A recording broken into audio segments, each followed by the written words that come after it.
And I'm asking now. You have no regrets.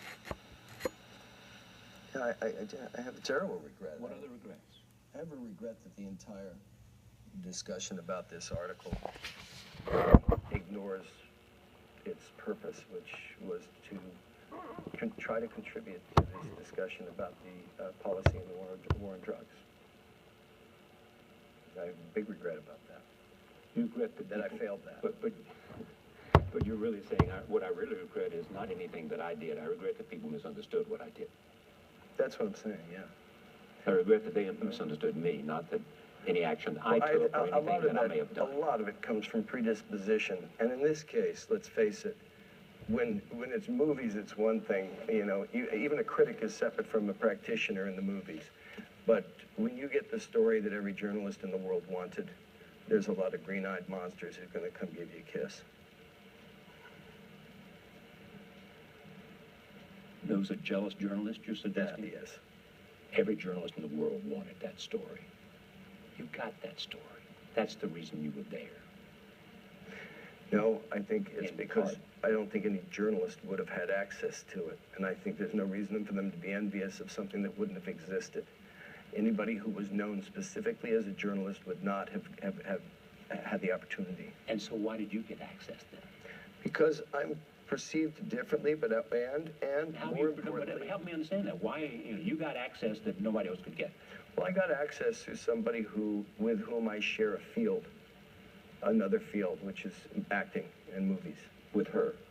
Yeah, we share that field. It's not hard to track it back to his awareness of her, because she's quite a significant actress in Mexico. According to this exchange of the messages, he didn't know who you were. No, I'm sure he didn't. But in her situation, she would not have looked to bring a journalist into it. I don't think that she would have had the trust in a journalist in that. I mean, I am speculating now, but I don't think she would have had that trust.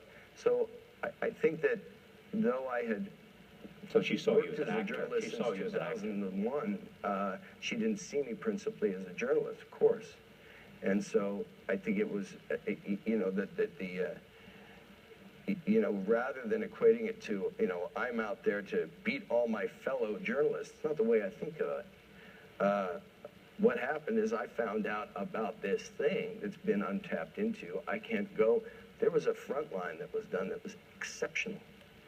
And they got so close. It's so clear they got so close. To El Chapo, to getting an interview. Yes. And they have an excellent interview with his mother, which one has to assume would not have happened without his approval. Because he loves his mother. Yeah, and in the middle of that process of making that documentary, he was caught in Mazatlan and arrested, and that's when he went to Altiplano. So they just missed. But these were two guys who were really digging in the dirt to try to get there and risking quite a bit to do it for a long period of time.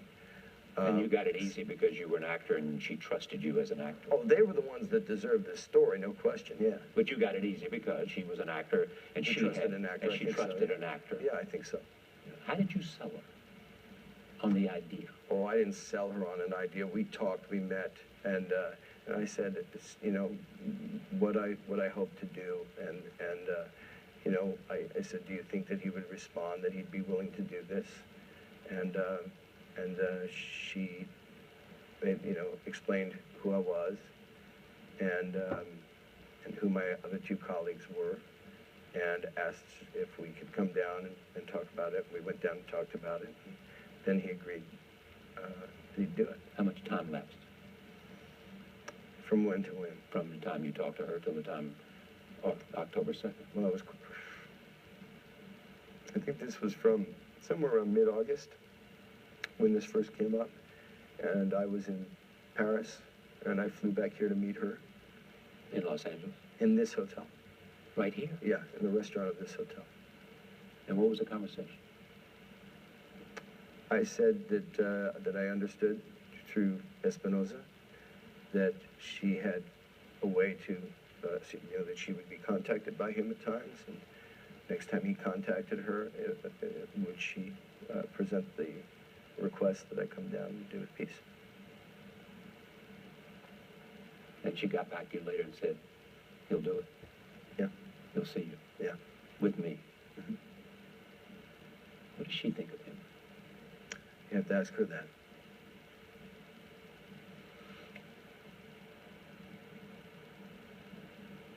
You do everything again.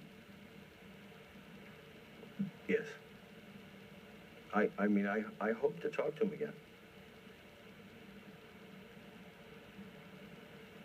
You know, under whatever circumstances.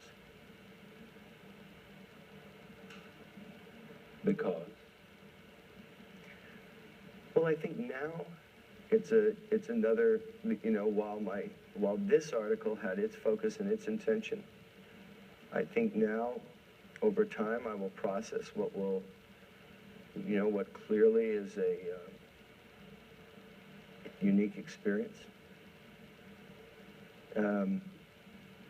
And I'm interested in asking more. Some of the questions I want you to ask. Some of the questions that we all have, and none could get the answers to in a matter of hours or days, but it would take understanding of a culture and a lot of history to really get there. Do you believe they're going to let anybody get close to him other than a lawyer? I think he knows a lot of things about a lot of things. And did he tell you that, though? See, that's interesting to all of us. I imply it from the same information that anybody would have access to the So you degree that imply they that know. not because he told you that, But not because he told me that. English, I guess obviously he did, or did You they use assumed that. translators? And because of that, things might be possible. Well, I think that we do understand that whether it's in the American prison system or in the Mexican prison system, that cooperation allows for a better lifestyle within your circumstances. I'm not suggesting that he would in any way cooperate. I'm just saying that who knows what's going to happen. Who knows? Have you reached out to him? No. Why not? Too soon? Yeah, there's no means by which I would be able to reach out to Well, him. you know his lawyer. I know. You dealt with his lawyer. I dealt with one lawyer, but I never had any of their numbers. I never communicated directly with any of them. There was a security specialist who was mocking me, saying that I probably didn't know what mirroring was. Well, mirroring is pretty simple, because I use the word mirroring. And this is what I mean, these people who know so much, these expert testimonials in the news. I think he owns a cybersecurity company, in fact. Mirroring is a very simple thing. You or I go in an elevator where there's a mirror that on one side and the other, and you can just see your own image forever into eternity. Well, if you take 5 of those and flip it into 5 phones, and I call one guy on an encrypted phone, and then he gives it to another guy who goes to a different encrypted line, and that takes place through this, that, and then it gets to you. And now you answer back through that. That's mirroring, and it is a term that any real security expert would know. But all with, through others, I never had a device where I was talking directly to anybody involved in the organization. Do you worry about any legal action? Do I worry about legal action? No. There's no question because of someone suggesting that you gave some material benefit to someone, and therefore, in some definition, it's harboring. No, by no means. Fugitive. No.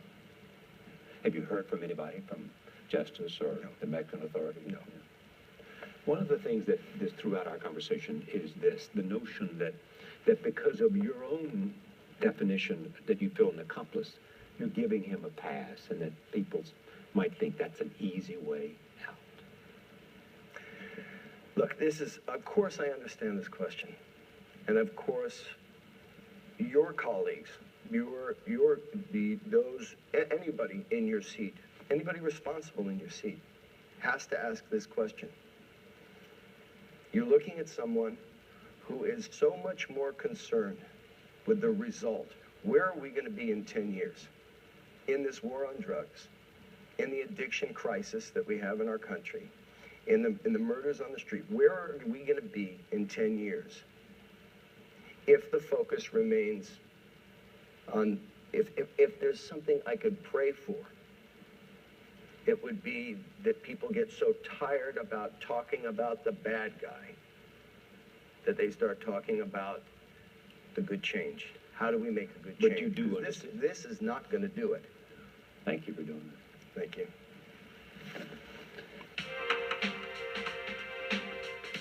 Lauren Groff is here. She is the author of Fates and Furies. The two-part novel is a feat of storytelling. It revolves around a marriage that is not all that it seems. The New York Times Sunday Book Review called it a novel of extraordinary and genuine complexity, an unabashedly ambitious novel that delivers. President Obama called it his favorite book of the year. I'm pleased to have Lauren Groff at this table for the first time. Welcome. I'm delighted to be here. Thank you. My pleasure. So let's just talk about you for a second. Okay. Have you always wanted to be a writer? Yes, but I thought I was a poet. You did think you were a poet? I did. I thought from the beginning I was a poet, but I'm a terrible, terrible poet. I should never have been a poet. The world told me I was not a good poet. How did the world tell you? Oh, because even at Amherst College, where I went with the right. 400 students, that's it. I couldn't get in the literary journal. I mean, I was really, really you couldn't bad. write anything they wanted?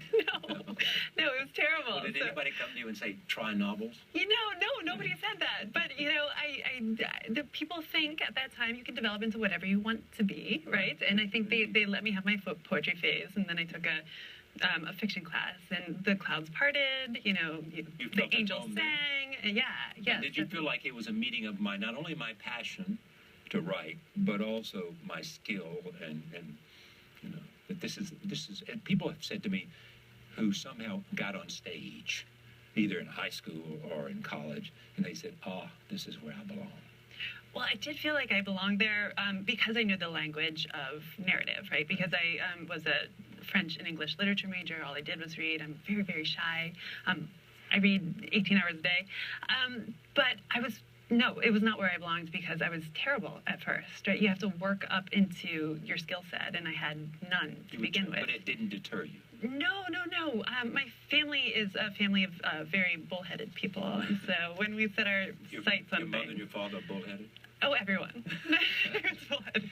You're certainly not the athlete in the family. No, I'm not. No, not at all. No, my your sister is. Triathlete. Yes, she's Sarah True. She's she'll be in the Olympics this summer. Yeah, but you have no athletic ability. Oh no, I'm a good athlete, but I'm a good high school and college athlete. No, and I didn't care, right? Well, I mean, let's be honest. I would never have been an Olympic athlete, but she. And she'll never write a great novel. No, but she might. She might. Who knows? Triathlon, it's a sport of young people. Is it a breeding ground? I didn't know. Possibly. But there's no great triathlon novel yet, so yeah. This is not the first book you've written either. No, it's my fourth. Actually, it's the 7th or 8th book that I've written, but the 4th that's been published.